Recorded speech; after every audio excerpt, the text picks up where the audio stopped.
खरं तर पहिल्यांदाच असं घडलं असेल की कर्जमाफीचा निर्णय कुठलीही निवडणूक डोळ्यासमोर नसताना घेण्यात आला। मागच्या निवडणुकीमध्ये आपल्या जाहीरनाम्यात शेतकऱ्यांना कर्जमाफी देण्याचं आश्वासन आपण दिलं होतं आणि त्यानंतर खूप चांगल्या पद्धतीनं संपूर्ण महाराष्ट्रामध्ये अभूतपूर्व अशा प्रकारचं यश आपल्याला मिळालं। त्यानंतर नगरपालिकेच्याही निवडणुका झाल्या, महानगरपालिकेच्याही झाल्या, जिल्हा परिषदेच्याही झाल्या। सगळ्या निवडणुकांमध्ये भारतीय जनता पार्टी आणि महायुतीला महाराष्ट्राच्या जनतेने भरभरून दिलं आणि न भूतो अशा प्रकारचं मॅन्डेट, अशा प्रकारचा विजय आपल्याला मिळाला। केवळ राजकीय विचार केला असता तर समोर आता कुठली निवडणूक उरलेली नाही।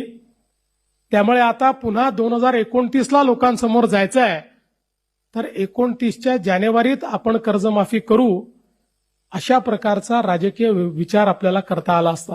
पण आपल्याकरता कर्जमाफी असेल, शेतकऱ्यांच्या हिताचे निर्णय असतील, हा कुठलाही निर्णय राजकारणाशी संबंधित नाहीये। राजकारण आपल्या जागी आहे, ते आपण करतो, ते करावंही लागेल। पण शेतकऱ्याचं हित बघत असताना कुठल्या गोष्टीमध्ये शेतकऱ्यांना कधी कुठला निर्णय हिताचा असेल याचा विचार करून तो निर्णय घेतला पाहिजे। आणि म्हणून अनेक लोकांना असं वाटत होतं की सरकार निर्णय करणार नाही, आपण आंदोलन करू, आपलं दुकान चालू राहील, आपल्याला प्रसिद्धी मिळत राहील। परंतु त्यांना हे माहिती नव्हतं, हे महायुतीचं सरकार आहे, हे शेतकऱ्यांच्या देवाभाऊचं सरकार आहे। आणि म्हणून आपण कर्जमाफीचा निर्णय घेतला। 2 लाखापर्यंत कर्ज माफ करण्याचा निर्णय घेतला आणि त्याचसोबत ज्यांनी नियमित कर्ज भरलाय त्यांनाही 50,000 रुपये देण्याचा निर्णय आपण घेतला। हे खरं आहे की हा निर्णय घेत असताना एक अट आपण टाकली होती आणि ती अट अशी होती की 2019च्या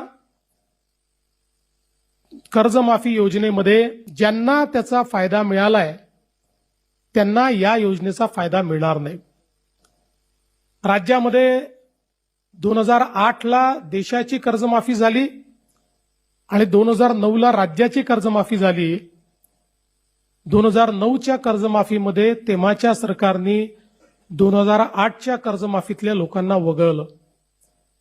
2017ला आपण कर्जमाफी केली, त्याही वेळी ज्यांना फायदा यापूर्वी मिळाला होता त्यांना आपण वगळलं। 2019ला कर्जमाफी झाली। 19च्या कर्जमाफीमध्ये तेव्हाच्या सरकारने, मगाशी कुटे साहेबांनी सांगितलं की 2017ला ज्यांना कर्जमाफी मिळाली होती त्या सगळ्यांना वगळण्याचा निर्णय घेतला। याच्या पाठीमागचं कारण काय? तर आत्ताही आपण कर्जमाफीच्या संदर्भात जी समिती तयार केली होती त्या समितीने आपल्याला अहवाल देताना हे सांगितलं की याचा फायनान्शियल इम्पॅक्ट मोठा नाही, 3-4 हजार कोटी रुपयेच लागतील। परंतु आपल्याकडची जी बँकिंग सिस्टीम आहे, बँकांची जी व्यवस्था आहे, जर कर्ज भरण्याची सवय ही सुटली किंवा अनेक वेळा सवय सुटत नाही, पण शेतकऱ्यांना असं वाटतं की आपण भरून टाकल्याने कर्जमाफी झाली तर आपल्याला काय मिळणार, आणि म्हणून या भीतीपोटी अनेक वेळा शेतकरी त्या ठिकाणी कर्ज भरत नाहीत आणि मग नंतर दोन्हीकडनं अडचणीत येतात। आणि म्हणून साधारणपणे लगतच्या कर्जमाफीतल्या लोकांना पुन्हा डिफॉल्ट झाला असेल तर कर्जमाफी देऊ नये अशा प्रकारचा निर्णय आपल्या समितीने दिला होता। तरीही ज्यावेळेस मी बघितलं की अशा प्रकारचे शेतकरी किती, तर लक्षात आलं की 12 लाख शेतकरी आहेत ज्या 12 लाख शेतकऱ्यांना या योजनेचा लाभ मिळणार नाही. मग मी विचारलं की समजा आपण असं केलं, 50,000पर्यंत सरकारने द्यावे आणि वरचे त्यांनी द्यावे, तर किती शेतकरी कव्हर होतात? होतात तर 12 लाख. पण त्यातले 6 लाख शेतकरी असे होते की ज्यांना 10-12 हजार रुपये भरले तरीही 50,000चा फायदा त्या ठिकाणी मिळत होता. आणि म्हणून दोन्ही गोष्टी त्यात होत होत्या. शेतकऱ्याला फायदाही मिळत होता आणि पुन्हा जो काही रिपोर्टमध्ये म्हटलं होतं की कर्ज भरण्याची प्रवृत्ती कमी होऊ नये या दृष्टीनं तुम्ही कारवाई करा, ती कारवाई देखील आपल्याला करता येत होती. आणि म्हणून त्या रिपोर्टच्या पलीकडे जाऊन आपण हा विचार केला की 50,000पर्यंत आपण द्यावं आणि 1 लाखापर्यंत गेलं तर जवळपास या 12 लाखातले 9 लाख शेतकरी हे 10-12 हजार रुपये भरून त्या ठिकाणी पात्र होत होते. आणि म्हणून या दृष्टीने हा निर्णय घेतला होता. दुसरा निर्णय हा आपण चालू कर्ज आपल्या नागरिकांनी किंवा शेतकऱ्यांनी भरावं याकरता त्याची एक अट आपण लावली होती. आणि म्हणून अशा पद्धतीनं ही कर्जमाफी केल्यानंतर ज्यावेळी आमच्या रणधीरभाऊ सावरकरांसोबत आमचे महायुतीचे 3ही पक्षाचे सगळे आमदार, जवळपास 25-30 आमदार माझ्याकडे आले. आणि माझी सवय आहे, मी सत्य नेहमी सांगतो, कारण आर्थिक शिस्तही असली पाहिजे. आणि म्हणून मी त्यांना समजावून सांगितलं की मला पैसे जास्त लागणार नाही, 4,000 कोटी लागणार आहेत. 36,000 कोटी दिले आहेत तर 40,000 द्यावे लागतील. पण आर्थिक शिस्त देखील आपल्याला लावली पाहिजे, कारण भविष्यात आपल्या जिल्हा बँका जर वाचवायच्या असतील तर कर्ज भरण्याची प्रवृत्ती वाढली पाहिजे, या दृष्टीनं घेतलेला हा निर्णय आहे. पण आलेल्या सगळ्या आमदारांनी मला त्या ठिकाणी सांगितलं की तुमचं आर्थिकदृष्ट्या किती बरोबर असेल तरी देखील हे जे शेतकरी बाहेर राहत आहेत त्या शेतकऱ्यांच्या मनामध्ये नेहमीच हे राहील की 56 लाखाला दिलं आणि आम्हाला मात्र सोडून दिलं. त्यामुळे तुम्ही हा निर्णय बदलवा.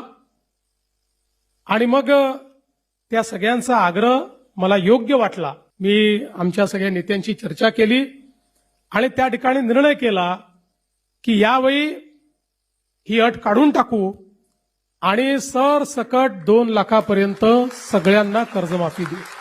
त्यामुळे आता जे 19च्या योजनेतही पात्र होते पण नंतर डिफॉल्टमध्ये गेले तेही 12 लाख शेतकरी याच्यामध्ये पूर्णपणे एकही पैसा त्यांना भरण्याची आवश्यकता नाही.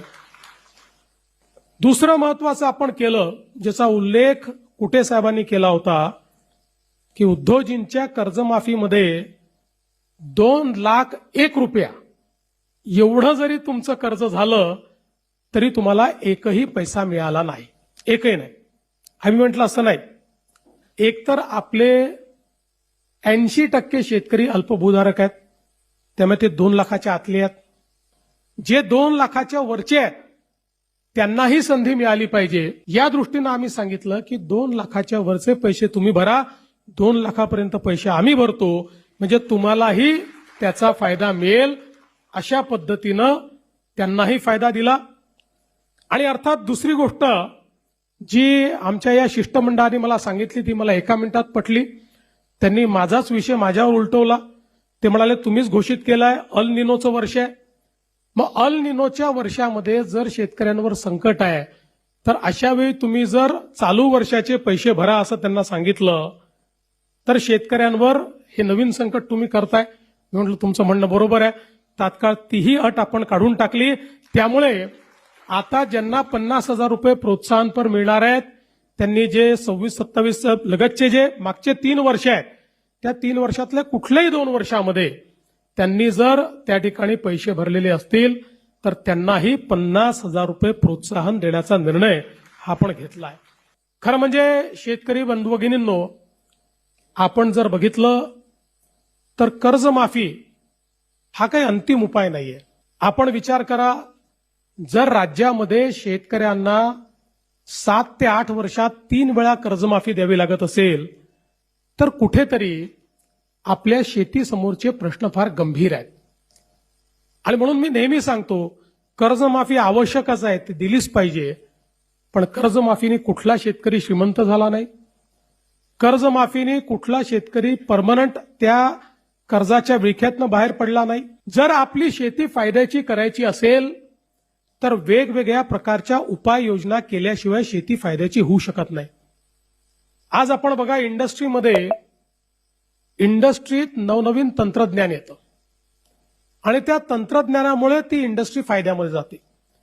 जर एखाद्या उद्योगाने ठरवलं की मी नवीन तंत्रज्ञान आणणारच नाही, तर तो उद्योग बंद पडतो. दुसरा कोणीतरी तंत्रज्ञान आणतो आणि त्या उद्योगाच्या पुढे जातो. आमच्या शेतीचं क्षेत्र देखील असं आहे की या क्षेत्रामध्ये जर आपण नवीन पद्धती आणल्या नाहीत, या शेतीमध्ये आपण नवीन तंत्रज्ञान आणलं नाही, तर शेती फायद्याची होऊ शकत नाही. आणि मग या सगळ्या नवीन गोष्टी करण्याकरता अडचण काय आहे? ती अडचण आहे गुंतवणुकीची. ज्या शेतकऱ्याकडे जो अल्पभूधारक शेतकरी आहे, या अल्पभूधारक शेतकऱ्याला गुंतवणूक त्यांनी करायची कशी? गुंतवणुकीकरता त्याला पैसे येतील कुठनं? तो जेमतेम पीक कर्ज काढतोय आणि तेही कर्ज जर परत करू शकत नाहीये, तर मग गुंतवणूक तो करेल कशी? आणि म्हणून 2014 नंतर मोठ्या प्रमाणात आपण शेती क्षेत्राला रिलीफ आणि रिहॅबिलिटेशन म्हणजे मदत आणि पुनर्वसनचं क्षेत्र नाही, तिथं करावंच लागतं. पाऊस आला तर, अतिवृष्टी झाली तर, अवर्षण झालं तर, वाहून गेली तर, सगळ्या गोष्टीत तिथं करावंच लागतं. पण केवळ तितक्यापुरतं मर्यादित ठेवायचं नाही. शेती क्षेत्रामध्ये गुंतवणूक करायची आपण निर्णय घेतला, मग जलयुक्त शिवार असेल, मागेल त्याला शेततळं असेल, मागेल त्याला सिंचन विहीर असेल, मागे त्याला ठिबक असेल. तुम्ही आठवा 2014 पूर्वीची परिस्थिती तुम्ही आठवा. मी देखील जवळपास 10 वर्ष माझ्याकडे ग्रामीण क्षेत्र होतं मी आमदार असताना. नंतर मग माझं शहरी क्षेत्र झालं. पंचायत समितीत आम्ही बसायचो, काहीतरी इष्टांक आलेला असायचा आणि मग ते पंचायत समितीचे सभापती, सदस्य आणि आमदार मिळून आम्ही वाटायचो. 4 तुझ्याकडे, 2 तुझ्याकडे, 4 तुझ्याकडे, 5 तुझ्याकडे. आणि त्या वाटणीतही आम्ही एवढं खुश असायचो की जणू काय शेतकऱ्याला आपण दिलेला आहे अशा पद्धतीची बंदरबाट आपण करायचो.